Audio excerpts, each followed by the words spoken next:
Between Nicaragua and Honduras lies the River Coco and the port town of Huaspam. It's the starting point for journeys downriver into the heartlands of the Bosawas Reserve, Nicaragua's endangered tropical rainforest. During the Civil War, this region was a stronghold of the US-backed Contras. The challenge now facing the government's Ministry of the Environment and Natural Resources is the protection of this UNESCO-designated biosphere. The tropical rainforest is intensely prolific and productive, and it is not necessary to actually plant trees. The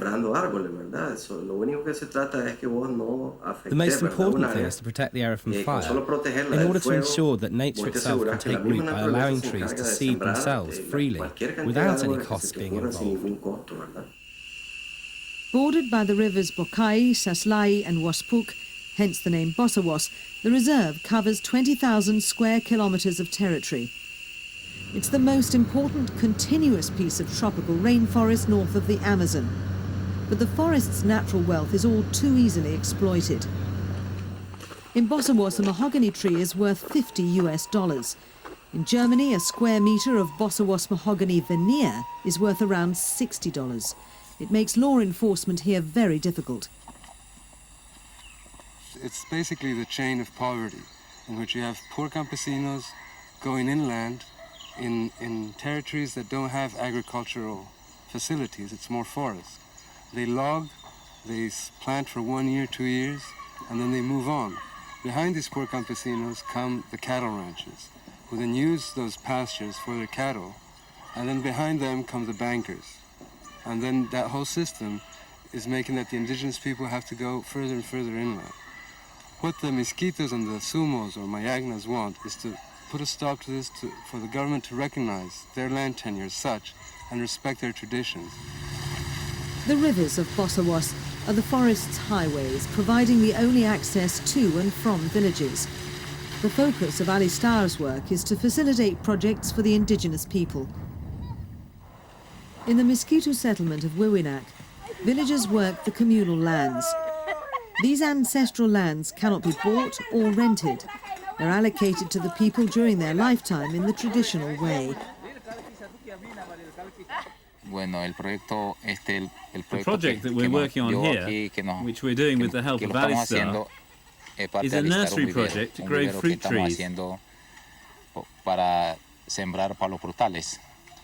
Fruit trees such as citrus, orange, grapefruit, coconut, lemon, avocado, mango.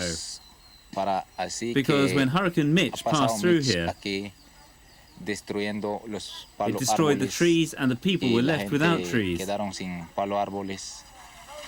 In this region of Bosawas, on the margins of the preservation zone, Wiwinak is one of 25 villages providing a forest ranger to care for the reserve. It's an unpaid job, says Francisco, but one done willingly. On the Umbra, a tributary of the Coco River, lies the village of Santo Tomas. Plantain, a staple food of the forests, are being prepared by Simona Lopez for a meal called guabal. It's a Sunday, and in this Christian community, everyone is smartening up and getting ready for worship. It is, in fact, two communities, Miskitus and Mayangyas, or Sumos.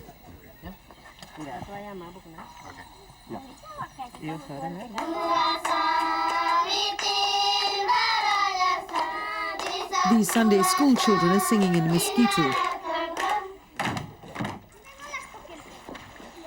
The tropical rainforest is a provider for those who know how to use its secrets. Well, this is the tuno tree. That's what it's called. And you can cut up to 6 or 7 feet. You take out a piece from this point to this point, and then you do this with a little stick. And you put it in at the top and the bottom, and then you put it the other way.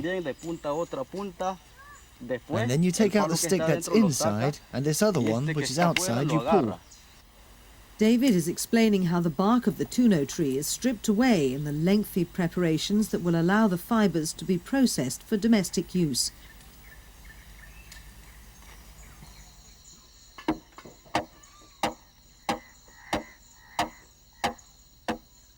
Back in the village, David is setting to work on the final part of the tuno processing and explaining that this will be made into cloth for sheets.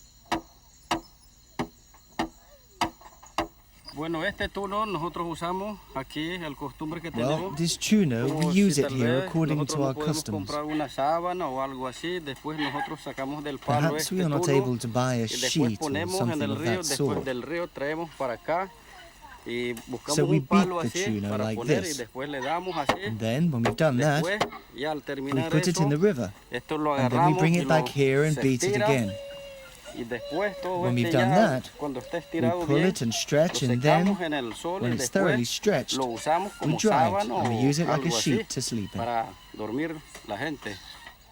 The delicate balance of the entire Bosawas biosphere is under threat, but it's these villages on the outer edges of the reserve that suffer most obviously. Over the last year and a half, the situation has deteriorated considerably.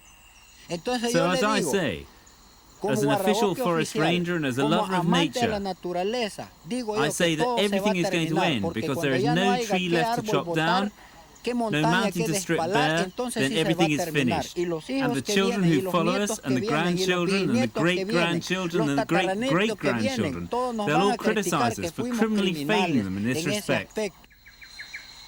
Nicaragua must protect this unique ecosystem against the increasing exploitation that causes so much destruction. The future of the indigenous people of Bosawas depends on it.